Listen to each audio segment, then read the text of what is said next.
Hello students, welcome to my channel Sync Physics with Suraj. I am Suraj, your physics guide through your whole journey of class 11, 12, NEET and JEE examination. So आज की इस video में हम बात करने वाले हैं unit and measurement के इंट्रोडक्शन पार्ट की। हमारा चैप्टर जो क्लास 11 में शुरू होने वाला है सबसे पहला, उसका इंट्रो कि स्टार्टिंग कैसे होता है, थोड़ा बहुत इंट्रो, साइंस, टेक्नोलॉजी, सोसाइटी क्या होती है, यूनिट्स क्या है, डायमेंशंस क्या है, मेजरमेंट क्या होता है, कैसे करते हैं। चलिए शुरू करते हैं इसके बारे में, और आपका टाइम वेस्ट ना हो उसकी वजह से इंट्रो को हम थोड़ा शॉर्ट ही रखते हैं। चलो, तो सबसे पहले हमारा क्वेश्चन उठता है व्हाट इज द फिजिक्स। वैसे तो फिजिक्स की डेफिनेशन कोई नहीं पूछने वाला आपको, बट फिर भी एक जनरल नॉलेज के लिए पता होना चाहिए कि what is the physics. I mean definition होती क्या है फिजिक्स की। Physics is the study of nature and its laws. ठीक है, अपने आसपास के जो भी फिनोमिना हो रहे हैं, जो भी आसपास में है ना इवेंट्स हो रहे हैं, जितना भी कुछ हो रहा है नेचर में, मैं बैठा हूँ, मैं बात कर रहा हूँ, आप देख रहे हैं, आप लेटे हुए हैं, आपके आसपास गर्मी है, सर्दी है, कैसा मौसम है, क्या फ्रिक्शन है, सब कुछ फिजिक्स है, राइट। बट उस नेचर और उनके लॉस की स्टडी करना, उसे फिजिक्स बोलते हैं practically, right. Since the physics is a study of nature, it's a real, कोई फेक चीज नहीं है, रियल है। ठीक है, हाइपोथेसिस भी नहीं है, इसका मतलब कि ये कुछ उल्टा भी नहीं बोल रहा है, ये रियलिटी है। इसको अप्लाई करते हो तो रियल वर्ल्ड की चीजें इजी हो जाती है। Okay, so no one has given the authority to frame the rules of physics. कोई भी फिजिक्स के रूल्स को बदल नहीं सकता है। आप भले उससे रिलेटेड कोई चीज डिस्क्राइब कर सकते हो। न्यूटन ने 3 लॉज दिए थे, न्यूटन सिर्फ लॉज दे सकता है, उन लॉज को अप्लाई करवा सकता है, लेकिन न्यूटन उन लॉज को बदल नहीं सकता, राइट। अगर कोई चीज चल रही है इस डायरेक्शन में और वो फ्रिक्शन पीछे लग रहा है तो लग रहा है, राइट। कोई चीज ऊपर से नीचे गिर रही है तो गिर रही है, ऐसा नहीं है कि नीचे से ऊपर चली जाएगी वो। ठीक है, ग्रेविटी अप्लाई हो रही तो हो रही है, इसका मतलब फिजिक्स को आप छेड़ नहीं सकते। ठीक है, कुछ छोटी मोटी सी डेफिनेशन देख लेते हैं हम कि साइंस, टेक्नोलॉजी और सोसाइटी ये होते क्या है। तीनों का इसमें बहुत ही इंपॉर्टेंट पार्ट है। अगर साइंस है तो टेक्नोलॉजी चाहिए, टेक्नोलॉजी है तो सोसाइटी चाहिए। इनमें से अगर एक भी पिलर हटा तो सीधी सी बात है, बिल्डिंग नीचे गिर जाएंगी। समझते हैं what is the science. Science, the simplest definition of the science is the search and the application of knowledge and understanding of the natural and social worlds through a methodical evidence basis process. अब definition तो बहुत भारी लग रही होगी आपको, लेकिन simple से 2-3 वर्ड्स को फोकस करो तो बहुत इजी है। क्या होती है ये? सर्च करना थोड़ा बहुत, उसके अप्लाई करना, उसको अप्लाई कैसे कर सकते हैं नेचर में। जैसे कोई चीज, अब मान लो कि जैसे अभी हम बात कर रहे हैं, ये सारे की सारी चीजें टेक्नोलॉजी की देना, और टेक्नोलॉजी कहाँ से है? साइंस से है ये।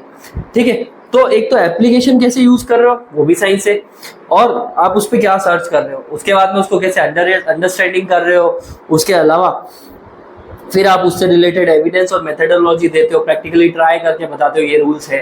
न्यूटन ने कुछ रूल्स दिए तो उसने पहले उन चीजों को अप्लाई करके देखा, देन आफ्टर दैट उसने वो रूल्स दिए हमें। तो ये साइंस है हमारे पास में। और सेकंड जो चीज है वो है टेक्नोलॉजी। ठीक है, अब टेक्नोलॉजी क्या सीन है? टेक्नोलॉजी तो देखो, जो भी तुमने अपनी नॉलेज ली है ना प्रैक्टिकली करके साइंस के बेसिस पे, the application of scientific knowledge, जो भी हमारी साइंटिफिक नॉलेज है, to the practical goals of a human existence. जैसे हमें नीड है वैसा। ठीक है, कार है तो कार के टायर्स को गोल बनाया गया था ताकि हम इजीली ट्रैवल कर सके, राइट। फोन बनाया गया था ताकि हम एक दूसरे से काफी डिस्टेंस पे कम्युनिकेट कर सके। फोन के लिए इलेक्ट्रोमैग्नेटिक वेव्स चाहिए होती है, उन इलेक्ट्रोमैग्नेटिक वेव्स का भी फिजिक्स से रिलेटेड है। ठीक है, तो कुल मिला के बहुत कुछ चीजें फिजिक्स से रिलेटेड है। ठीक है, फिर आती है सोसाइटी। अगर society in the sense human ही नहीं हुए तो साइंस को कैसे क्रिएट करेंगे, राइट। और अगर क्रिएट कर भी ली, क्रिएट करने का मतलब इन द सेंस किस तरह से अप्लाई कर सकते हैं। अगर ह्यूमंस नहीं है तो अप्लाई कौन करेगा? ठीक है, तो एक तरह से पर्टिकुलर सोसाइटी होनी चाहिए, बहुत से लोग होने चाहिए जो उन चीज़ों के ऊपर रिसर्च करें, एनालाइज करें, एप्लीकेबल करें, देन उसके बाद उसको अप्लाई करके रियल वर्ल्ड में उतारें। तभी हम कह सकते हैं कि साइंस और टेक्नोलॉजी वर्क कर रही है। तो ये था हमारा फिजिक्स का थोड़ा छोटा सा इंट्रो, जिसमें साइंस, टेक्नोलॉजी और सोसाइटी के बारे में हमने पढ़ा है। आपका जो मेन चैप्टर शुरू हो रहा है, जहाँ से पूछना शुरू करते हैं क्वेश्चंस, वो यहाँ पे। ठीक है, फिजिकल क्वांटिटीज से। ठीक है, फिजिकल क्वांटिटीज क्या होती है? Physics describe the laws of nature, right. अभी बताया था, नेचर में हो क्या रहा है उसको डिस्क्राइब कौन करेगी? फिजिक्स करेगी, right. And this description is quantitative and involves the measurement and comparison of a physical quantity. एक चीज को दूसरी चीज से, दूसरी चीज को तीसरी चीज से, तीसरी को चौथी से जब हमें कंपेयर करना पड़ेगा तो उसके लिए कुछ particular words, particular tentative numbers और ये सब चीज़ों को कंपेयर करना वो हम फिजिकल क्वांटिटीज से करेंगे, ठीक है। ये फिजिक्स में हमारे पास में रहेगा, ठीक है। तो चलिए शुरू करते हैं फिजिकल क्वांटिटीज से। चैप्टर का नाम यूनिट एंड मेजरमेंट्स है, ठीक है। तो यूनिट और मेजरमेंट पूरा का पूरा बेस्ड है ऑन फिजिकल क्वांटिटी। ये अच्छे से समझ लिया तो पूरा चैप्टर साथ साथ में चलता रहेगा, बहुत इजीली चलेगा, ठीक है। तो what is the physical quantity? A physical quantity is a quantity that can be measured or consist of the numerical magnitude and unit. एक फिजिकल क्वांटिटी वो क्वांटिटी होती है जिसके आगे एक नंबर और पीछे उसका डिनोशन लगा होता है। जैसे कि मार्केट में गए, हमने कुछ परचेस किया और 5 kg उसको उठा के लेके आए, राइट। उसका वेट 5 kg है। तो अभी अगर मैंने बोला है यहाँ पे कि लाइक 5 kg, तो 5 उसके आगे न्यूमेरिकल नंबर है और kg जो है उसके पीछे क्या डिनोट कर रहा है, वो यूनिट दिखा रहा है कि हमने मास लिया है। अभी जैसे कि मैं बात करूँ, 1 मिनट हो गया बात करते रहते, तो वो एक वर्ड जो हमारा है वो न्यूमेरिकल है और पीछे मिनट जो है वो यूनिट है। ऐसे ही हम बहुत सी चीज़ें बोल सकते हैं ना, जैसे कि मेरे पास में एक पेन है, इसका 15 सेंटीमीटर लेंथ है मान लिया, तो 15 तो न्यूमेरिकल वैल्यू है और सेंटीमीटर पीछे डिनोट कर रहा है कि ये लेंथ है, ठीक है। तो मेजर्ड और consist of the numerical magnitude, उन मैग्नीट्यूड को दिखाने के लिए हमारे पास में जो चीज़ें होती है उसे हम क्या बोलते हैं, फिजिकल क्वांटिटी। अब ये फिजिकल क्वांटिटी बहुत तरह की हो सकती है, length, mass, time, temperature, electric current, luminous intensity, volume and so on. बहुत सारी हमारे पास में फिजिकल क्वांटिटीज है, ठीक है। यहाँ पे एग्जांपल में 5-6 ही दिए, लेकिन बहुत सारी है, ठीक है। फिजिक्स की एनसीईआरटी की बुक खोल के देखो, उसके सबसे पीछे एक टेबल दे रखी है पर्टिकुलर, उसमें डायमेंशन, उनकी यूनिट्स और सब कुछ दे रखा है, ठीक है। इवन दो उनके फॉर्मूले भी वहाँ पे गिवन है, तो आप जरूर देखिएगा वहाँ पे एनसीईआरटी की पार्ट 1 में, ठीक है। अब physical quantity is represented completely by its unit and magnitude. दो चीजें चाहिए इसको, तो बस एक तो यूनिट चाहिए, किलोग्राम, लेंथ के लिए सेंटीमीटर आ गया, किलोमीटर हो गया, मिनट हो गया, सेकंड हो गया, साथ साथ में उसकी वैल्यू। अगर ये दो का कॉम्बिनेशन मिल जाए तो हम कह सकते हैं कि एक फिजिकल क्वांटिटी बन जाती है। ये रहा हमारे पास में formula of physical quantity, right. Magnitude multiply by the unit, जो भी इसके पास में यूनिट है, ठीक है। धीरे धीरे यूज टू इट हो जाओगे आप इसके साथ में। अभी आप नए हो, क्लास 11 में, फर्स्ट चैप्टर है, कुछ चीज़ें समझ में आ रही है, कुछ चीज़ें समझ में नहीं भी आ रही होगी, बट डोंट यू वरी, तुम्हें सब समझ में आ जाएगा। हमारे चैनल से जुड़े रहिए, हम आपके लिए सारा कंटेंट लेके आने वाले हैं, ठीक है। फिजिकल क्वांटिटी हमारे फिजिक्स में दो तरह की होती है, fundamental quantities and derived quantities. पूछे कि what is the type of physical quantity, तो दो तरह की है, फंडामेंटल एंड डिराइव्ड क्वांटिटी। फिर इनके डेफिनेशन देखते हैं, what is the fundamental quantities. देखो, फिजिक्स में पर्टिकुलर चुन के 7 क्वांटिटीज को अलग रखा गया है, 7 बेसिक क्वांटिटी है, और बाकी की सारी जितनी भी 1000 2000 3000 जितने भी क्वांटिटी बन रही है फिजिक्स में, वो सारी फिजिकल क्वांटिटी जो भी है वो इन बेसिक 7 से मिलकर बनी हुई है, ठीक है। तो हमारी जो बेसिक 7 क्वांटिटीज है उनका नाम बता देता हूँ, पहले डेफिनेशन देख लेते हैं, देन नाम भी बता देता हूँ। कि fundamental quantities, basic physical quantity do not depend upon each other. Physical quantities are called fundamental quantity, जो एक दूसरे पर डिपेंडेंट नहीं है, इंडिपेंडेंट है और उनको चुन के अलग रखा गया है। वो 7 क्वांटिटी जो है उन्हें फंडामेंटल बोलते हैं। मास हो गया, उसमें लेंथ आ जाएगा, टाइम आ जाएगा, करंट आ जाएगा, करंट जानते हो, चार्जेस का फ्लो, टेम्परेचर भी पता है, ल्यूमिनस इंटेंसिटी, लाइट कितनी तेज है कम है उसकी अमाउंट को बोलते हैं हम। फिर amount of substance, like weight होता है ना, मोल वगैरह केमिस्ट्री में, उसकी बात। तो ये 7 फंडामेंटल हमारे पास में क्वांटिटी होती है, इनसे ही डिराइव करते हैं हम बाकी की डिराइव क्वांटिटीज को, ठीक है। देखो, डिराइव क्वांटिटी के बारे में फिर लिखा भी तो यही है कि derive quantities are the ones that depend on the fundamental quantity, fundamental पे जो डिपेंडेंट है, ठीक है, उन्हें डिराइव बोलेंगे। एग्जाम्पल के लिए वॉल्यूम हो गया, एनर्जी हो गया, प्रेशर हो गया, और ये सब, ये 3 तरह की क्वांटिटी का सिर्फ एग्जाम्पल है, और भी है जितनी भी बनी। हम धीरे धीरे जैसे जैसे आगे आएगा फिर मैं कुछ एग्जाम्पल्स भी कराऊंगा, तो तुम्हें वहाँ पे वो चीज़ें और क्लियर हो जाएगी, ठीक है। आगे बढ़ते हैं बच्चों। तो ये मैंने 7 बेसिक फंडामेंटल क्वांटिटीज की एक टेबल बना के यहाँ पे रखी है, ठीक है। मास, इसकी यूनिट होती है केजी, इसको केजी से डिनोट करेंगे। इसको डायमेंशन, मतलब कि डायमेंशन आगे पढ़ेंगे, पर अभी बता देता हूँ कि मास से एम से डिनोट करते हैं, कैपिटल एम। लेंथ हो गया, मीटर में डिनोट करेंगे। टाइम हो गया, सेकंड में डिनोट करेंगे। इलेक्ट्रिक करंट हो गया, एम्पियर में डिनोट करेंगे। टेम्परेचर को डिग्री सेल्सियस में केल्विन में कर देंगे, लेकिन डिग्री सेल्सियस एक स्टैंडर्ड यूनिट नहीं है, वो डिराइव में आता है। तो हमारे पास में स्टैंडर्ड क्या है, केल्विन, स्मॉल के, राइट। ल्यूमिनेस इंटेंसिटी CD कैंडेला से रिप्रेजेंट करते हैं, अमाउंट ऑफ सब्सटेंस मोल से रिप्रेजेंट करते हैं। जहाँ जहाँ जैसे जैसे काम आएगी वहाँ वहाँ आप इसको समझते रहेंगे, ठीक है। चलो, ये तो बात हुई थी हमारी फिजिकल क्वांटिटीज की। अब मैं बोल रहा हूँ ना आगे न्यूमेरिकल के जस्ट बाद में यूनिट भी लगी हुई है। What is the meaning of units? तो देखो यूनिट्स क्या होता है। Unit, the standard measure of the each kind of physical quantity is called unit. हर एक मेजरमेंट के पीछे उसको डिनोट करने के लिए कुछ लगाया जाता है। अगर टाइम बताना है तो सेकंड से डिनोट करोगे, मतलब पीछे सेकंड लिखोगे, 1 सेक, 10 सेकंड, है ना, 60 सेकंड्स। और लेंथ दिखानी है तो सेंटीमीटर लिख सकते हो, मीटर लिख सकते हो। तो उन चीज़ों को हम क्या बोलते हैं, यूनिट्स बोलते हैं, ठीक है। क्लियर, बहुत ईजी है। चलो आगे बढ़ते हैं। फिर आता है सिस्टम ऑफ यूनिट्स। अब देखो वर्ल्ड में इतनी कंट्रीज है, वर्ल्ड में इतने सारे स्टेट्स हैं और बहुत कुछ है, तो अलग अलग जगहों पे अलग अलग चीज़ें हैं। तो उसकी वजह से क्या होगा, हर एक कंट्री में इतनी यूनिट्स को हम यूज़ क्रिटिसाइज नहीं कर सकते, भाई उसकी यूज़ नहीं करके हम खुद की यूज़ कर रहे हो, उसकी नहीं कर रहे हो।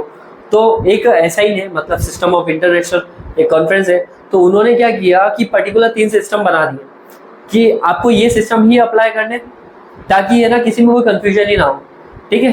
जैसे कि यूरोप वगैरह में है ना, वहाँ पे वेट वगैरह जो मेजर किया जाता है वो पाउंड में वेट मेजर किया जाता है, जबकि इंडिया में केजी में लेते हैं, राइट। कहीं पे लेंथ को किस में लेते हैं, फिट में लेते हैं, लेकिन अपने इंडिया में क्या लेते हैं, किलोमीटर्स में लेंथ मेजर करते हैं, मीटर में, सेंटीमीटर, राइट। तो इसके 3 बेसिक सिस्टम बना रखे हैं मैंने।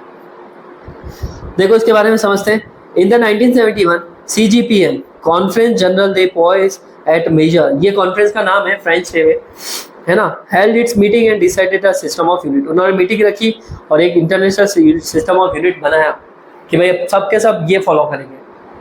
3 तरह के सिस्टम उन्होंने दिए, ठीक है। तो वो 3 तरह के सिस्टम हमारे पास में ये रहे आपके सामने। फर्स्ट है CGS, second one is MKS, third one is FPS। Clear. Centimetre, gram और सेकंड ये तीनों साथ में चलेंगे, ये पहला सिस्टम है। मीटर, किलोग्राम, सेकंड ये साथ में चलेंगे, ये दूसरा सिस्टम है। फिर फुट, पाउंड और सेकंड ये तीनों साथ में चलेंगे, ये तीसरा सिस्टम है, ठीक है, जिसको CGS, MKS और FPS बोलते हैं। शॉर्ट फॉर्म में ये, लेकिन पूरा अगर ओपन करके बोलना है तो मीटर, किलोग्राम, सेकंड, सेंटीमीटर, ग्राम, सेकंड और फुट, पाउंड और सेकंड। कुछ इस तरह से हम इसको लिख सकते हैं, समझ सकते हैं, ठीक है जी। आगे बढ़े। चलो देखो, बिसाइड 7 फंडामेंटल क्वांटिटी 2 तरह की क्वांटिटी और है, रेडियन और स्टे रेडियन। इतना कुछ खास काम आता नहीं है, लेकिन रेडियन तो अपने काम आता है, ठीक है। रेडियन मतलब डिग्री वगैरह, हमारा जो एंगल बनता है उसके केसेस में, ठीक है। जो हमारे 2 लाइंस के बीच में जो एंगल बनता है वो सॉलिड, जो हमारा एंगल बनता है वो एंगल जितना भी बन रहा है वो रेडियन वगैरह। फिर उसके अलावा हमारे पास में आता है एक सॉलिड एंगल आता है, ठीक है। सॉलिड एंगल क्या है, जब हमारे पास में 3-4 साइड्स एक साथ दे रखी है और उन 3-4 साइड के बीच में एक एंगल बन रहा हो, तो उस एंगल को हम सॉलिड एंगल बोलते हैं। जहाँ पे इसकी रिक्वायर्ड होगी, इसके क्वेश्चन बनेगी, मैं वहाँ इसको समझा लूँगा। वैसे इसकी इतनी इंपॉर्टेंस नहीं है। सॉलिड एंगल ऐसा समझो कि 2 लाइन के बीच में जो एंगल बन रहा है वो तो अपना नॉर्मल एंगल है, बट अगर 2-3 लाइन्स के बीच में बन रहा है तो वो क्या है, हमारा सॉलिड एंगल है। एक वाटरमेलन को जब कट करके निकालते हैं तो उसमें 3-4-5-6 लाइनें बनती है, तो वहाँ एक शेप बन रहा होता है, ठीक है। तो उसमें जो एंगल बन रहा होता है उसे हम क्या बोलते हैं, सॉलिड एंगल बोलते हैं।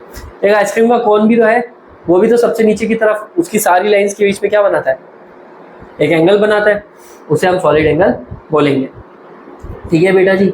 आगे बढ़ते हैं। Now we have the practical units, ठीक है। ये प्रैक्टिकल यूनिट्स क्या होती है, जो डेली लाइफ में यूज़ करते हैं लेकिन ये सिस्टम के अंदर वेरी नहीं करती है, ठीक है। हमारे जो CGS, MKS और FPS जो है, इसके अंदर हमारी प्रैक्टिकल यूनिट्स किसी काम की नहीं है। वैसे बनती तो प्रैक्टिकल यूनिट इनसे ही है, लेकिन स्टैंडर्डाइज नहीं कर रखा है सिस्टम में डाल के। चलो, अपार्ट फ्रॉम द फंडामेंटल और derive units, we also use the practical units very frequently. आज फ्रिक्वेंटली बहुत यूज करते हैं प्रैक्टिकल यूनिट्स को, ठीक है। जैसे कि देखो एक एग्जांपल दे रखा, 1 mile equals to 1.6 kilometre.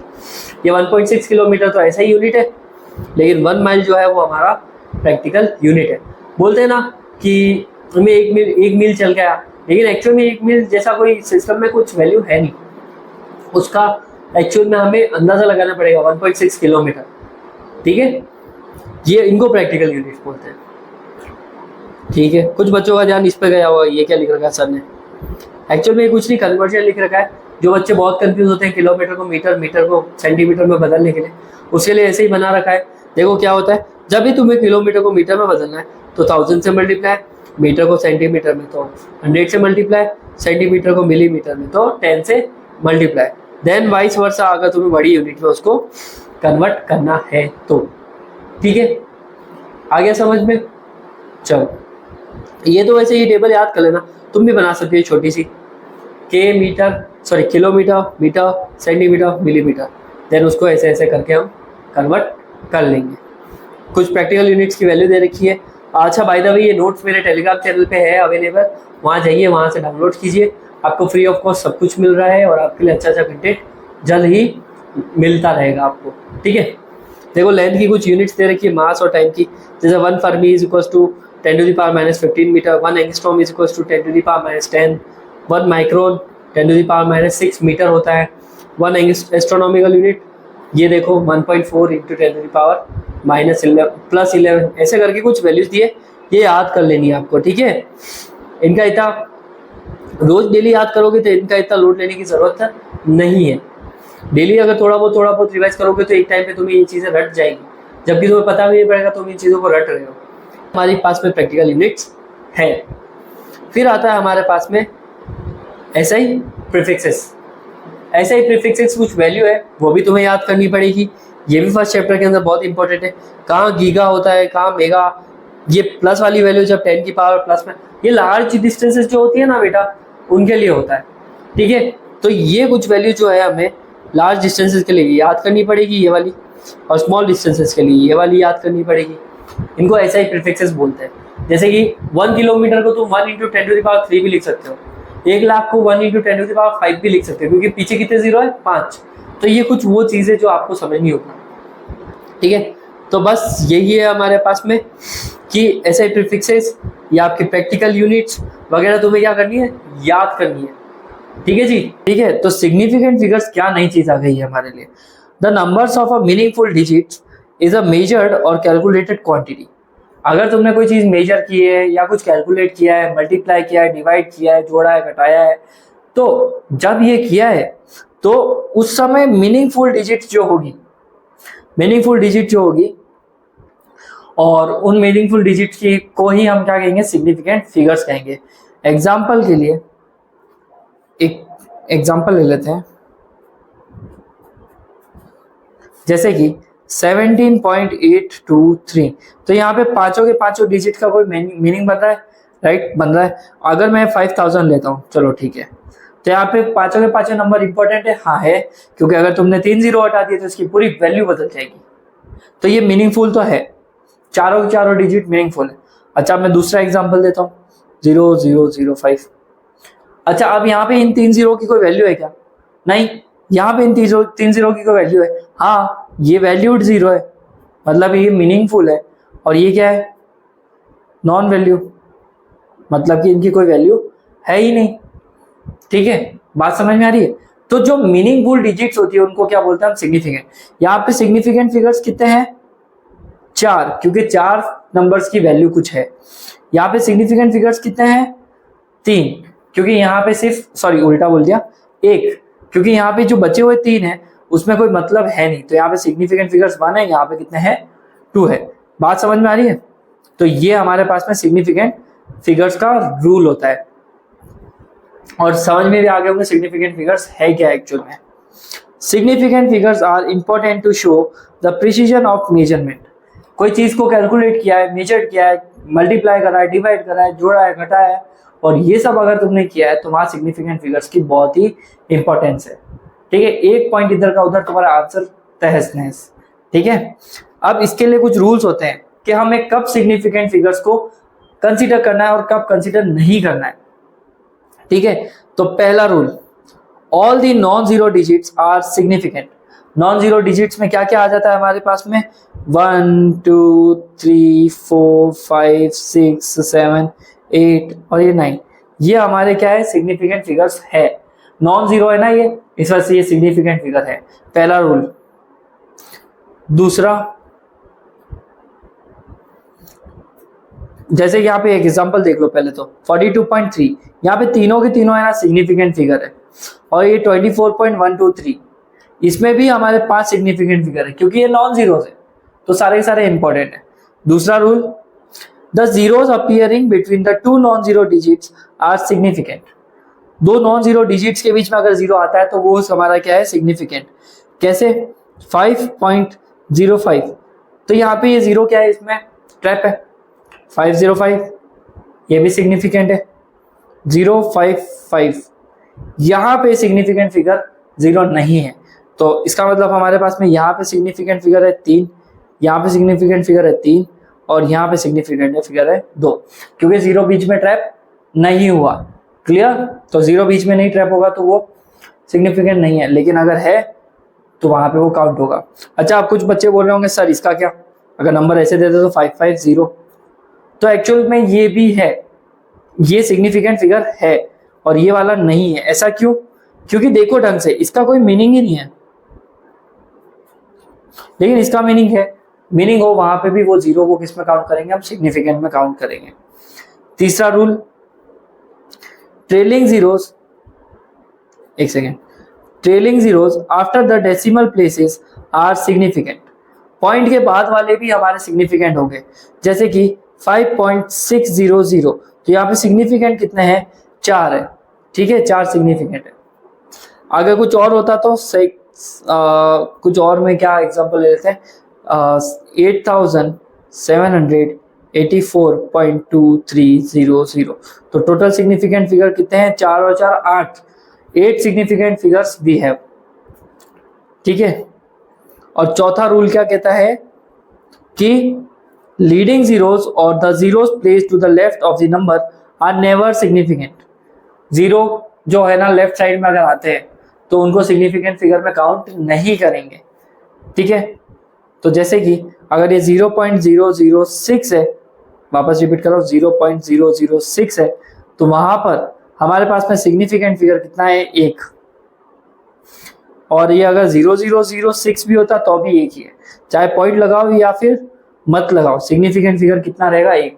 Left side वाले जीरोस को काउंट नहीं करेंगे हम, राइट साइड वालों को काउंट करेंगे। दो कंडीशन में, एक तो मीनिंगफुल होना चाहिए और एक वो ट्रैप होना चाहिए। और रूल नंबर 5 सिग्निफिकेंट का बहुत ही इंपॉर्टेंट रूल है, the power of the 10 are not counted as a significant figure. मतलब कि 1.4 इंटू 10 टू द पावर -7 लिखा हुआ है, तो इसका मतलब यहाँ पे सिग्निफिकेंट फिगर 2 ही हुआ है, इसको काउंट नहीं करेंगे हम। बात समझ में आ रही है। अगर मैं कुछ और बोलूँ 7.8 इंटू 10 टू द पावर -30, तो इसको काउंट नहीं करेंगे, तो हमारे पास सिग्निफिकेंट फिगर कितने हैं, सिर्फ 2 ही है, तो 10 टू द पावर वालों को सिग्निफिकेंट में काउंट नहीं करेंगे। फिर रूल नंबर 6 आता है हमारे पास में कि change in the units of a measurement of a quantity does not change the number of significant. Quantity में चेंज कर लो, यूनिट्स बदल लो, ठीक है, तो उसके सिग्निफिकेंट के नंबर्स नहीं बदलते हैं। बात समझ में आ रही। जैसे ये देखो 7.2 सेंटीमीटर लिखा हुआ है, कितना सिग्निफिकेंट फिगर है, 2। 0.072 सेंटीमीटर लिखा हुआ है, बदल दिया ना इसको, क्वांटिटी बदल दी, तो अभी 2 सिग्निफिकेंट। 0.00072 किलोमीटर, सिग्निफिकेंट अभी भी 2। और 7.2 इंटू 10 टू द पावर 7 भी बोलेंगे तो अभी सिग्निफिकेंट 2 ही है। तो ये कुछ रूल्स है, तुम्हें फॉलो करने, हो जाएंगे याद अच्छे से। ठीक है, नोट्स डाउनलोड कर लेना, वहां पे मिल जाएंगे तुम्हें ये रूल्स। अब आता है हमारे पास में राउंडिंग ऑफ। ठीक है, राउंडिंग ऑफ क्या होता है उसको देख लेते हैं अच्छे से। बचपन से तुम करते आ रहे हो वैसे राउंडिंग ऑफ होता है ना, जैसे कि 7.237, तो 7.2 ही ले लेंगे, 3 डिजिट तक का कोई काम ही नहीं है। मैं कहना क्या चाह रहा हूँ, समझ में आ रही है बात आपको। अगर मेरे पास में 4.33 है तो क्या मैं इसको 4.3 ले लूँ, चल जाएगा काम। अगर मेरे पास में 4.1 है तो मैं इसको सिर्फ 4 लिख दूँ तो अभी चल जाएगा। 9.99 को क्या लिख सकते हैं हम, 10, वो भी चल जाएगा। तो ये बचपन से राउंडिंग ऑफ तो हम करे आ रहे हैं, लेकिन प्रॉब्लम क्या है, इनको रूल्स को करने के लिए, इनको है ना हमें राउंडिंग ऑफ करने के लिए कुछ रूल्स पढ़ने पड़ते हैं, तो वो रूल्स हमारे यहाँ 11th में आते हैं जिन्हें हम देख लेंगे। चलो, तो राउंडिंग ऑफ करने के रूल्स 1 बाय 1 करके पढ़ते हैं। सबसे पहला rounding off rules, If the digit to be dropped is less than 5, then the preceding digit is left unchanged. सबसे एंड में डिजिट अगर 5 से कम आती है तो इसके आगे वाली डिजिट जो है वो चेंज नहीं होगी। ये दिख रहा है आपको 7.82, यहाँ पे है ना 2 है ना 5 से क्या है, कम है। अब ये 2 5 से कम है तो इसके आगे वाली वैल्यू जो है अनचेंज रहेगी, तो ये 7.8 ही रहेगा। आगे समझ में? वापस एक और एग्जांपल से समझाता हूं मैं, जैसे 3.94, तो यहाँ पे 4 जो है 5 से कम है, तो इसके आगे वाला जो नंबर है वो लेफ्ट अनचेंज रहेगा, तो इसका आंसर क्या रहेगा 3.9 ओनली। ठीक है, याद हो जाएगा, बहुत ही इजी रूल है, इस तरह से राउंडिंग ऑफ करना है। दूसरा, if the digit to be dropped is more than 5, अब सबसे एंड में जो डिजिट है 5 से बड़ी आ गई, वो डिजिट क्या है 5 से बड़ी है, तो आगे वाली डिजिट एक नंबर से बढ़ जाएगी। Then the preceding digit is raised by 1। कैसे? 6.87 दे रखा है, तो यहाँ पे ये जो 7 दिख रहा है आपको 5 से बड़ा है, ऑब्वियसली है, चलो, तो इसके आगे वाली डिजिट एक डिजिट बढ़ जाएगी, तो ये 6.9 लिखा जा सकता है। दूसरा एग्जांपल 12.78 का बात करते हैं, तो 8 अभी भी किससे बड़ा है? किससे बड़ा है 8 अभी भी? 5 से तो बड़ा ही है, तो हम क्या करेंगे, इसके आगे वाली डिजिट मतलब कि ये 7 को बढ़ा देंगे, तो ये हो जाएगा 12.8। इजी है रूल, क्लियर? 2 रूल तो तुम्हारे क्लियर हो गए होंगे। तीसरा rule, if the digit to be dropped is 5 followed by the digit other than 0। अब डिजिट आ जाती है 5, ना तो 5 से छोटी ना 5 से बड़ी, अब लास्ट की डिजिट आ जाती है 5। तो जब लास्ट की डिजिट 5 आएगी और उसके पीछे कोई नंबर दे रखा हो, वो नंबर क्या होना चाहिए? नॉन जीरो, ध्यान रखना। रूल क्या कह रहा है, डिजिट जो है वो अगर 5 आती है तो 0 के अलावा कुछ और आएगा वहां पे 5 के बाद में, then preceding digit is raised by 1, तो उसके आगे की वैल्यू को क्या करेंगे हम? रेज बाय 1 कर सकते हैं। 16.351 है, तो 5 तो आ गया, 5 के बाद वाली वैल्यू 0 नहीं है, 0 से बड़ी है, तो हम क्या करेंगे, इससे आगे वाली वैल्यू को बढ़ा के लिख देंगे, तो 16.4 हमारा आंसर हो जाए। 5 के बाद में नॉन जीरो आना कंपल्सरी है। क्लियर? अच्छा, अब बच्चों के दिमाग में एक खुरामाती क्वेश्चन आएगा, सर अगर क्वेश्चन हो 16.50, अब बताओ सर क्या 5 फॉलोड बाय नॉन जीरो की जगह 0 आ गया, तो हम क्या करेंगे? तो हम करेंगे, सॉरी मैं हाथ से स्लिप हो गया ये, तो हम यहाँ पे क्या करेंगे, इसको नए वाले रूल में पढ़ेंगे, आगे वाले रूल में पढ़ेंगे। तो चलो ये रूल देखते हैं। If the digit to be drop 5 और फॉलोड बाय द 0, अगर डिजिट सबसे एंड में 5 आ रहा है और उसके बीच में 0 आ रहा है, तो वहां पे क्या करना है तुम्हें? उसके आगे के नंबर देखना है। इसको एक चीज से, एक एग्जांपल से समझाता हूं, ठीक है? जैसे कि कोई नंबर है, ये 16.5351 है, तो यहाँ पे दिख रहा है सबसे एंड में 5 से पहले कौन है, 5 के बाद में कौन है, 1, तो 5 के आगे वाली डिजिट बढ़ जाएगी। तो क्या मैं इसको 16.54 लिख दूं? डन, ये लिख सकते हैं, चलेगा। फिर 16.535 अब क्या करना है? तो इसमें हमारा एक रूल है, 2 नंबर आएंगे, ऑड और इवन, ये रूल का ध्यान रखना। अगर 5 है और 5 के बाद में 0 है, तो 5 से आगे वाली डिजिट रेज बाय 1 हो जाएगी इफ वो डिजिट क्या है हमारी, ऑड है। तो क्या मैं इसको लिख सकता हूं 16.54, क्लियर? बट अगर ये यहाँ पे लिखा हुआ है, देखो, if the digit to be drop 5 और followed by 0 then preceding is left unchange if it is even, और अगर ऑड है तो वो रेज हो जाएगी। तो यहाँ पे मेरा जो एग्जांपल दिया था मैंने तुम्हें, 5 और 5 के बाद में 0 है, तो यहाँ पे 5 के पहले वाली डिजिट को देखेंगे, अगर वो ऑड हुई तो उसको बढ़ा देंगे, और अगर वो इवन हुई तो उसको बढ़ाएंगे नहीं, वो नंबर वैसा का वैसा रहेगा। एक एग्जांपल से समझाता हूँ, 16.5250, ठीक है? तो 5 और 5 के बाद में 0 आ रहा है, तो उससे पहले वाला नंबर क्या है, इवन है, तो ये बढ़ेगा नहीं, वैसा के वैसा ही रहेगा, तो ये हो जाएगा 16.52। दूसरा एक और एग्जांपल लेता हूँ, 7.85 0। तो यहाँ पे देखो 5 फॉलोड बाय 0 और 5 से पहले वाली क्या है, इवन है तो बढ़ेगा नहीं, तो ये हो जाएगा 7.8 ओनली। आए समझ में लास्ट के दो रूल्स।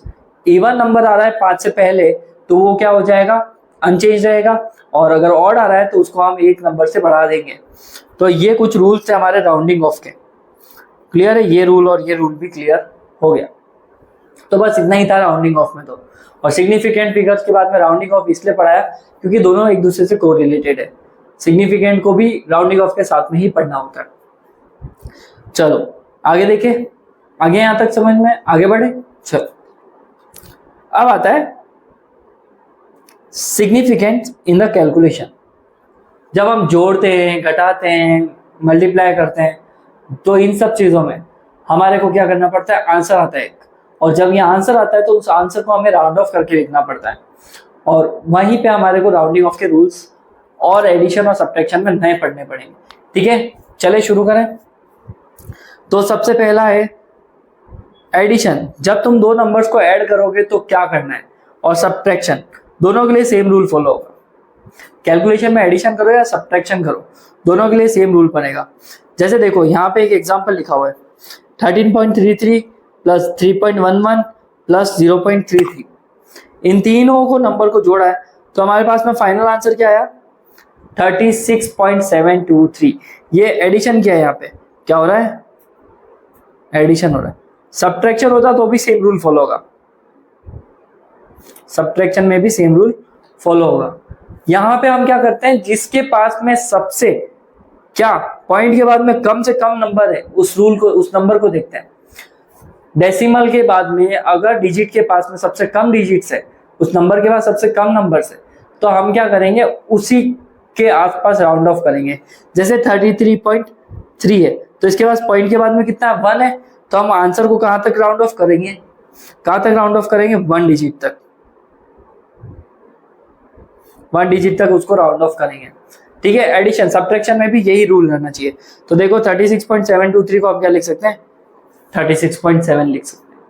ये एक ही कंडीशन है एडिशन और सब्ट्रैक्शन में। क्लियर, चलो और दूसरा रूल एडिशन सब्ट्रैक्शन हो गया। अच्छा एक और एग्जांपल दे रखा है, ये 62.831 और 24.5492। तो जब इनको माइनस किया तो आंसर कितना आया, 38.2818। 38.2818 में अब राउंड ऑफ कितना करना है, तो देखो किसके पास में पॉइंट के बाद सबसे छोटी डिजिट है, कम डिजिट है, इसके पास। तो हम ये वाला राउंड ऑफ करके इस 4 डिजिट वाले को पॉइंट के बाद में 3 डिजिट पे ले आएंगे। तो ये हमारा क्या है, राउंडिंग ऑफ का रूल है। क्लियर। और मल्टीप्लाई में हमें ना नंबर नहीं देखते, मल्टीप्लाई और डिवीजन में हम क्या देखते हैं, छोटी वैल्यू कौन सी है। बात समझ में आ रही है। जैसे कि मैंने 142.06 को 0.23 से मल्टीप्लाई किया और आंसर आया 32.6738। तो अब डिजिट कितना है, 4 है पॉइंट के बाद। लेकिन इसमें देखना होगा हमारे पास में छोटा डिजिट कौन सा है, पॉइंट के बाद नहीं देखना है, डिजिट पूरा पूरा वैल्यू ही क्या है, छोटी वैल्यू किसकी है, इसकी। और इसमें कितने डेसिमल आ रहे हैं, 2, पॉइंट के बाद 2 तक आ रहा है, तो हमारा आंसर किस में होना चाहिए, 2 डिजिट में ही होना चाहिए। तो इसको राउंड ऑफ करके हम क्या लिख सकते हैं, 32.00 या फिर 33 ही लिख सकते हैं इसको। क्लियर, ये हमारा फाइनल आंसर है। मल्टीप्लाई हो गया, डिवाइड हो गया, कुछ भी हो गया, इनके आंसर्स में वहां तक ही राउंड ऑफ करना है जहां पर हमारा नंबर है ना छोटा वाला हो। जैसे इसमें नंबर ये छोटा है तो यहाँ पे पॉइंट के बाद में कितने डिजिट तक, 3 डिजिट तक ही निकालना है। अब देखो यहाँ पे क्या है, ये डिवाइड किया तो ये आया, इस पे छोटा नंबर क्या 0.90, तो इसके आसपास हम राउंड ऑफ कर लेंगे। और इसमें भी हम इसके आसपास राउंड, वैसे तो देखो पॉइंट के बाद 5 आ रहा है, लेकिन जिसके पास छोटी वैल्यू है ना, सिग्निफिकेंट फिगर्स देखो, उसमें जो सिग्निफिकेंट फिगर्स के नंबर है हमें उसको उतना ही राउंड ऑफ करना है। समझाता हूं मैं, 0.90 डिवाइडेड बाय 4.26, डिवाइड लगाया तो कितना आया 0.2112676। अच्छा छोटी डिजिट क्या है ये, इसके पास कितने सिग्निफिकेंट फिगर्स है, 2, तो हमें राउंड ऑफ कहां तक करना पड़ेगा, 2 तक, तो ये हो जाएगा 0.21। कुछ इस तरह से करना है। ठीक है, तो ये हमारे क्या है, रूल्स हो गए। एक और एग्जांपल ले लेते हैं, 12.300 इसको डिवाइड लगाएंगे हम 0.20230। छोटी वैल्यू कौन सी है, ये। तो इसके पास जितने सिग्निफिकेंट फिगर है हम उतना ही राउंड ऑफ करें। कितने इसके पास, 3। तो हमारा आंसर शुड बी 3 डिजिट तक। तो जो फाइनल आंसर आया 54, तो इसका राउंडिंग ऑफ हो जाएगा 535, क्योंकि 3 डिजिट ही चाहिए ना सिग्निफिकेंट में। तो बस ये है हमारे पास में एडिशन और सब्ट्रैक्शन की बातें, कहानियां। ठीक है, आया समझ में? अच्छे से पढ़ना है। और उसके अलावा तुम्हें क्या करना है, रोज पढ़ रहे हो तो रोज का रोज ही रिकॉल करें प्लीज, है ना, फायदे में रहोगे तुम लोग।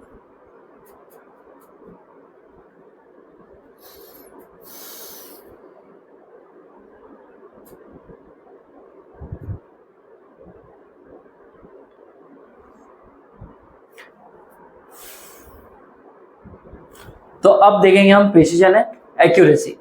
ठीक है, प्रिसीजन एंड एक्यूरेसी छोटा सा टॉपिक है, इसका एक डिटेल डेडिकेटेड वीडियो में लेके ही आ रहा हूँ जिसमें हम एरर्स के साथ में पढ़ेंगे, या फिर मैं सोच रहा हूँ प्रिसीजन और एक्यूरेसी को हम वर्नियर कैलिपर्स और लीस्ट काउंट के साथ में पढ़ लेंगे।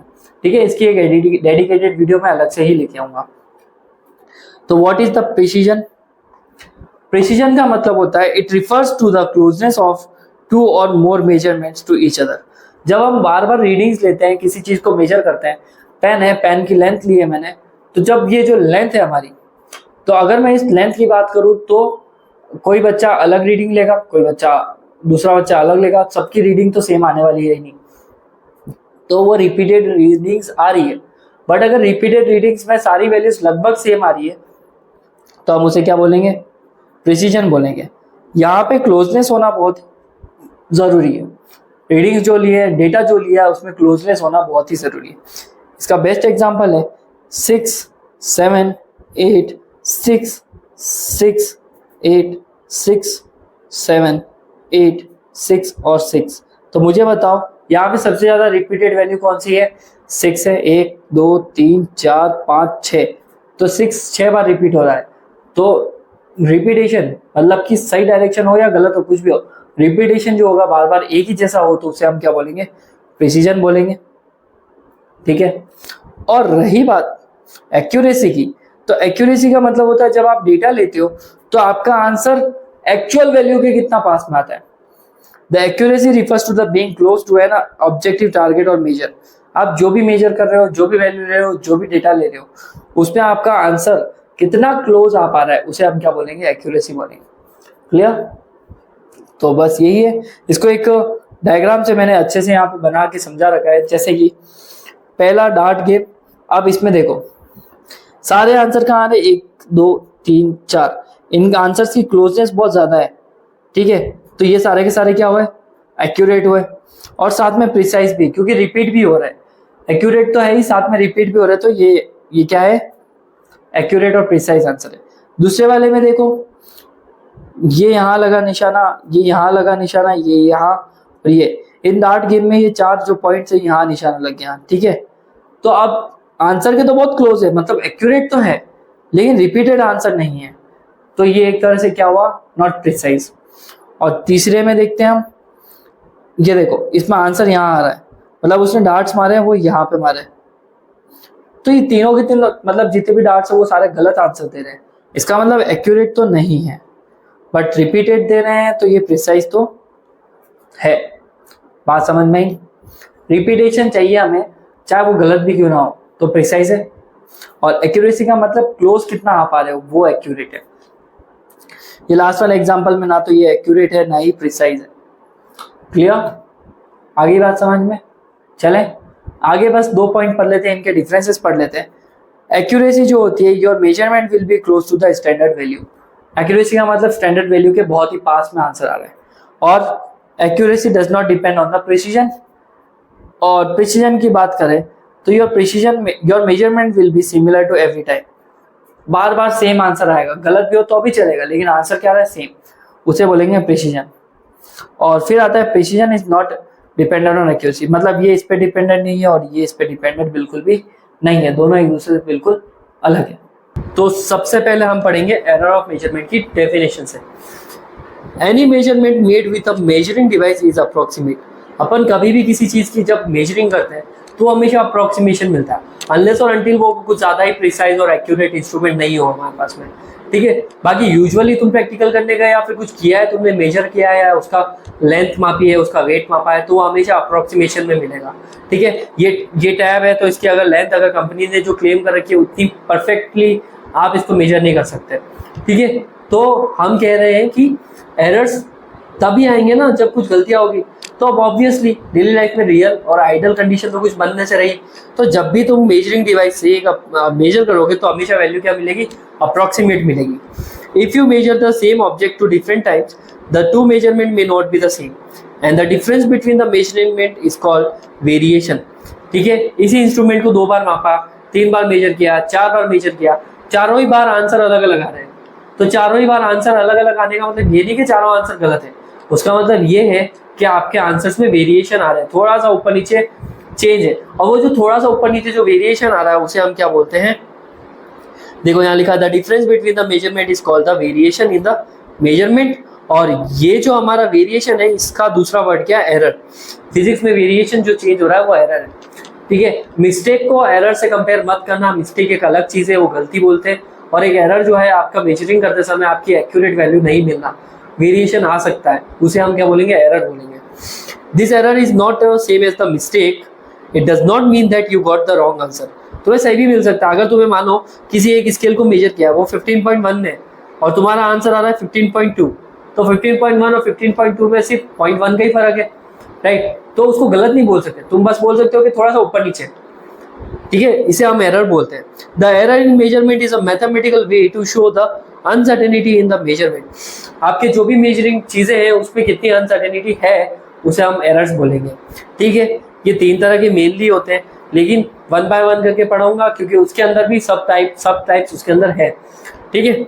तो सबसे पहले हम पढ़ रहे हैं सिस्टमेटिक एरर्स। सिस्टमेटिक एरर्स क्या होते हैं, देखो, these are the reproducible in accuracies that are consistently in the same direction। क्या लिखा हुआ है, रिप्रोड्यूसिबल, मतलब कि वापस गलतियां हो सकती है, वापस मिस्टेक्स हो सकती है, थोड़े वेरिएशन आ सकते हैं, है ना, कुछ भी मेजर कर रहे हो, ठीक है, लेकिन in the same direction.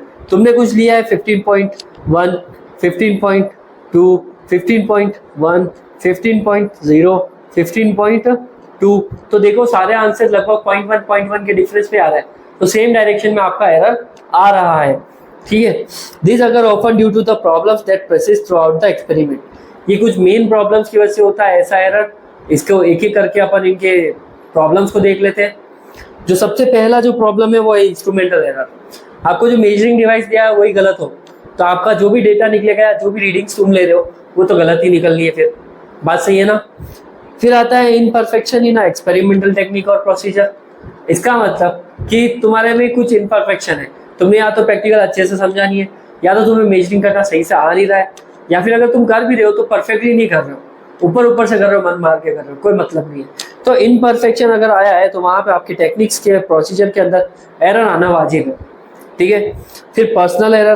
Personal error तो देखो इधर उधर से कुछ भी हो सकता है, इसमें इंसान का ध्यान भटक सकता है, एक्सपेरिमेंट सही भी कर रहा है तो भी कुछ ना कुछ प्रॉब्लम्स उससे हो सकते हैं, कैलकुलेशन मिस्टेक हो सकती है खुद से, ये पर्सनल एरर्स में आ जाता है। फिर आता है errors due to the external causes. External cause बोले तो प्रेशर, टेम्परेचर, वॉल्यूम, एटमॉस्फेयर कैसा है, ह्यूमिडिटी कितनी है, ये सारी चीजें एक्सपेरिमेंट को प्रॉब्लम में डाल सकती है, ठीक है। और सबसे एंड में आता है लिस्ट काउंट एरर। इसको तो अलग से पढ़ेंगे हम, क्योंकि देखो लिस्ट काउंट पहले समझना इंपॉर्टेंट है, ठीक है, तो ही तुम लिस्ट काउंट एरर को देखोगे। तो इसलिए मैंने ये फर्स्ट के जो 4 पॉइंट्स है बता दिए, क्योंकि बहुत ईजी है।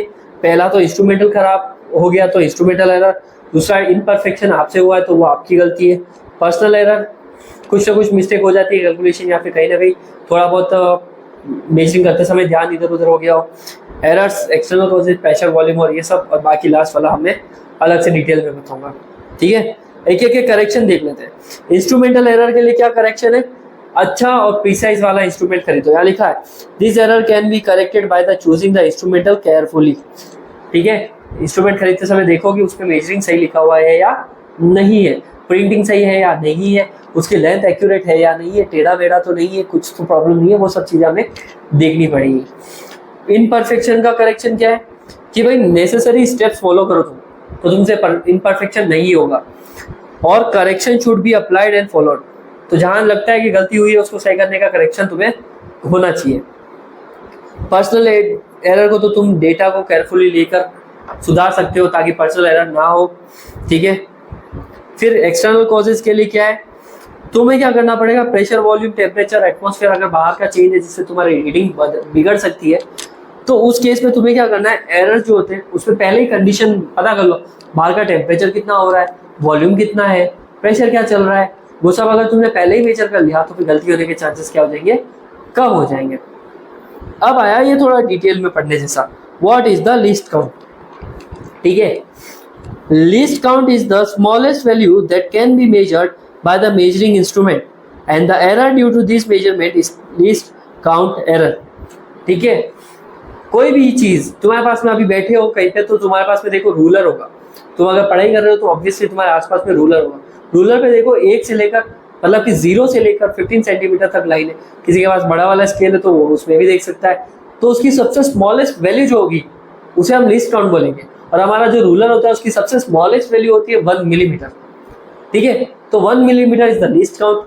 सोचो अगर कंपनी जिन्होंने ये इंस्ट्रूमेंट बनाया है उन्होंने मेजरिंग करते समय अगर एक लाइन इधर की उधर कर दी, आई मीन 1 मिलीमीटर इधर का उधर कर लिया, तो तुम्हारी कितने भी रीडिंग ले लो सब में क्या आएगा, उस 1 मिलीमीटर का क्या आएगा, एरर आएगा, ठीक है। वो जो 1 मिलीमीटर का एरर आएगा ना लीस्ट काउंट में, उसे हम क्या बोलेंगे, लीस्ट काउंट एरर बोलेंगे। आई रिपीट, लीस्ट काउंट सबसे स्मॉलेस्ट वैल्यू होती है किसी भी मेजरिंग डिवाइस की, जैसे कि हमारे स्केल की 1 मिलीमीटर है, और फिर अगर उसमें थोड़ी सी गलती हुई तो हमारा एरर ये वहां पे आ जाएगा। इसका करेक्शन ये है कि least count error can be reduced by the high precision instrument for the measure. बहुत ही एक्यूरेट, बहुत ही क्रिस्टल क्लियर लिखा हुआ एक इंस्ट्रूमेंट हमें रखना पड़ेगा, उसमें कोई गलती ना हो, तो ही जाके हमारा लीस्ट काउंट एरर हट सकता है, ठीक है। तो ये तो हमारा फर्स्ट टाइप हुआ। Now we have the second type, second types जिसे हम क्या बोलेंगे, रैंडम एरर, ठीक है। देखो ये बहुत इजी है random error. This error may arise due to the random and unpredictable variation, ठीक है।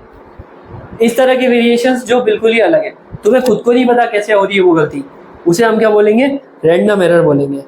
ये experimental condition like pressure, temperature, voltage supply और सो ऑन बहुत सी चीज़ों पे डिपेंड होता है। एरर्स में also due to the personal error by the observer.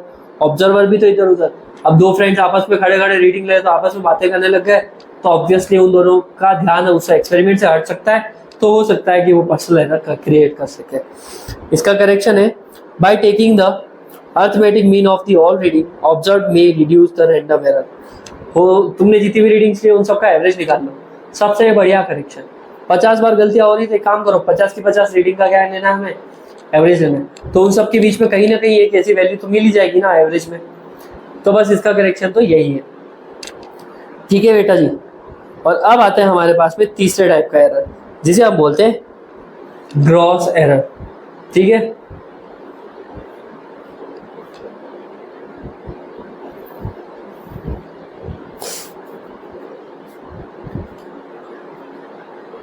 तो अब आता है हमारे पास में ग्रॉस एरर। तो अब देखेंगे हम ग्रॉस एरर के बारे में। The error cause due to the sheer carelessness of the observer is called gross error. ये बहुत ही केयरलेसनेस की वजह से हो सकता है, बिल्कुल ध्यान नहीं दिया, प्रैक्टिकल करना नहीं आ रहा है, तुम्हें रीडिंग लेना नहीं आ रहा है, इंस्ट्रूमेंट खराब है, ठीक है, इतने सारी चीजें हैं, तो इसकी वजह से ये हो सकता है। इसका करेक्शन है, this error can B minimised only when the observer is careful and mentally alert.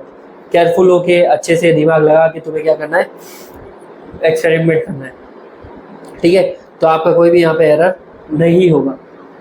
इसके 4 टाइप्स है। First one is absolute error, second one is mean absolute error, relative error और परसेंटेज एरर। 4 रिपीट कर रहा हूँ, absolute, mean absolute, relative error और percentage error, ठीक है।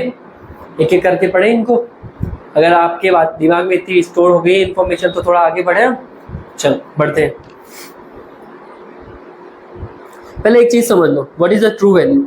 अ true value that value would be obtain by the perfect measurement. ऐसा समझ लो जो पहले से मेजर्ड है उसकी एक्चुअल वैल्यू जो है, उस एक्चुअल वैल्यू को हम ट्रू वैल्यू बोलते हैं फिजिक्स में, ठीक है। यहाँ पे एक्चुअल वर्ड यूज नहीं करके हम क्या बोलेंगे, ट्रू वैल्यू बोलेंगे, अब शुरू करते हैं एब्सोल्यूट एरर के बारे में। तो अब आ रहा है हमारा एब्सोल्यूट एरर। तो the absolute error in the measurement of physical quantity is the magnitude of difference between the true value and the measured value of a quantity. तुमने जो भी चीज़ें मेजर करी है और उसकी ट्रू वैल्यू क्या है मैं समझाता हूँ। ये स्केल है 15 सेंटीमीटर का है, ठीक है। यहाँ पे मान पेंसिल की जगह पे स्केल मानो उसको, ठीक है, एस पेन की जगह पे स्केल मानो। तो ये मान लो 15 सेंटीमीटर का है, मेजर किया 15.1 आया। तो अब इन दोनों में जो डिफरेंस है ना उसे हम क्या बोलेंगे, एब्सोल्यूट एरर बोलेंगे, ठीक है। ये निकालते कैसे हैं, लेट्स सपोज क्या हमारे पास में जो एक्सपेरिमेंट हमने किया है उसकी रीडिंग्स हमने कुछ लिए, तो वो क्या है A1 A2 A3 dash dash dash AN, इतनी सारी रीडिंग्स हमने ली है, ठीक है बेटा जी। देन उसका एवरेज क्या हो जाएगा, उसका एवरेज तो सबको निकालना आता है जो बचपन में निकालते आ रहे हैं, A1 plus A2 plus A dash dash dash AN, फिर डिवाइडेड बाय हम क्या कर लेंगे N कर लेंगे। यहाँ तक तो हमारा क्लियर है कि ये आ गया हमारे पास में एवरेज, ठीक है, ये आ गया हमारा एवरेज। अब क्या करना है, एवरेज ले लिया तो आंसर आएगा हमारे पास में A में। अब ये जो हमारा एवरेज आया इसको हर एक वैल्यू में से माइनस कर दो जो हमने निकाली थी। A1 में से एवरेज माइनस करो, A2 में से एवरेज माइनस करो, A3 में से एवरेज माइनस करो, A4 में से AN में से, सब में से क्या माइनस करना है, एवरेज माइनस करना है सॉरी, एवरेज माइनस करना है इसमें। अब देखो तो यहाँ पे A1 A2 AN सभी में से क्या माइनस कर रखा है, AM minus A2 AM minus AN, तो सब में से एवरेज माइनस करा। तो ये जो आंसर आ रहा है ये डेल वाला, डेल आगे रिप्रेजेंट कर रखा। और ये तो अगर तुम्हें फर्स्ट रीडिंग का निकालना तो A1 उसके आगे डेल लग जाएगा, सेकंड रीडिंग का निकालना तो उसके आगे डेल लग जाएगा, थर्ड रीडिंग का निकालना तो उसके आगे डेल लग जाएगा। बात समझ में आ रही है। तो कुल मिला के ये होता है हमारा एब्सोल्यूट एरर, ठीक है। ये पॉजिटिव भी हो सकता है नेगेटिव भी हो सकता है। तो हम क्या करेंगे, इसका मोड ले लेंगे। हमें तो रीडिंग से मतलब है, इसके डायरेक्शंस का, इसके साइन का कोई मतलब नहीं है। फिर तुम्हारा जो एब्सोल्यूट एरर आया उन सब का एवरेज ले लो। तुम्हारे ये जो del A1 del A2 del AN आए ना, इन सबको जोड़ दो और डिवाइडेड बाय कितनी बार जोड़ना है उसका डिवाइड लगा दो। कहने का मतलब जो भी तुम्हारा ये आया ना मीन एब्सोल्यूट, उसका भी वापस एवरेज निकाला है सॉरी, उसका भी हमने क्या निकाला है, एवरेज निकाला। तो this is the mean absolute error आ जाएगा। इसको रिप्रेजेंट करते हैं डेल A के ऊपर बार लगाकर, ठीक है, क्योंकि यहाँ पे हो क्या रहा है, del A1 del A2 del AN और इन सब के ऊपर क्या लगा रखा है हमने, बार लगा रखा है, ठीक है। तो ये हो गया हमारे पास में मीन एब्सोल्यूट, तभी तो इसका नाम है ना मीन, ठीक है, क्लियर। फिर आता है हमारे पास में रिलेटिव एरर, ठीक है, परसेंटेज एरर। जो पर परसेंटेज एरर से पहले हमें रिलेटिव पढ़ना पड़ेगा, ठीक है। कैसे आता है, एक मिनट मेरे को पेज ऐड करने तो यहाँ पे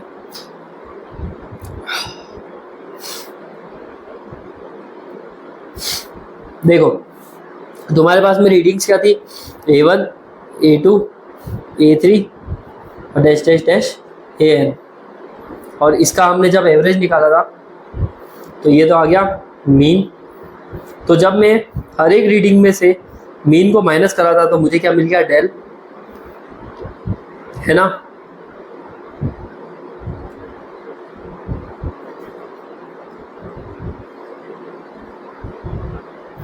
ये हमारे पास में मीन एब्सोल्यूट आया, डेल लगा।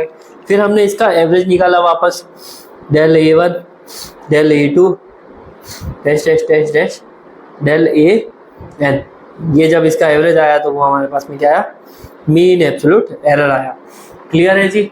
अब ये जो मीन एब्सोल्यूट एरर मतलब कि डेल A की बार, और अगर ये डेल AM है, सॉरी AM है, तो अगर हम इसका रेशियो निकालते हैं तो इसको हम क्या बोलते हैं, रिलेटिव एरर बोलते हैं। इसे हम बोलते हैं रिलेटिव एरर बोलते हैं, ठीक है। अब एक और चीज़ फिर आता है परसेंटेज एरर।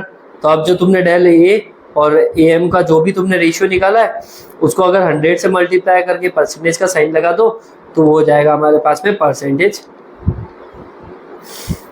एरर, ठीक है। तो बस ये इतना ही है।